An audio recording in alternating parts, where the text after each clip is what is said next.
In this video, we're going to work through how to capitalize different strings. So I'm going to go ahead and set a string to hello world with an exclamation point, and we can go ahead and run that.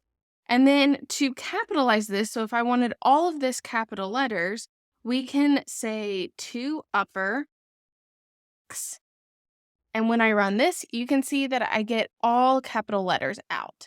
And so if I want to set this back to a new variable, I can do y is equal to 2 upper X. And if I hit run, you can see that I can now store y as the fully capitalized of X. And so you can also run this on a column. If we set, we're going to just do C is equal to, we're going to repeat X, and then times equals 4. We can run that. So we get hello world a bunch of times. And then we're going to do a data frame, since most of you will probably be working on data frames of C. And we're going to go ahead and set this to df.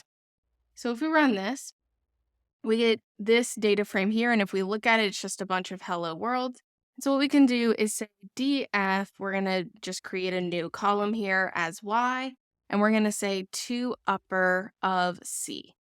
And so when we run this and we go back and look at df, we can see that we have now capitalized all of the text that was in that C column is now fully capitalized.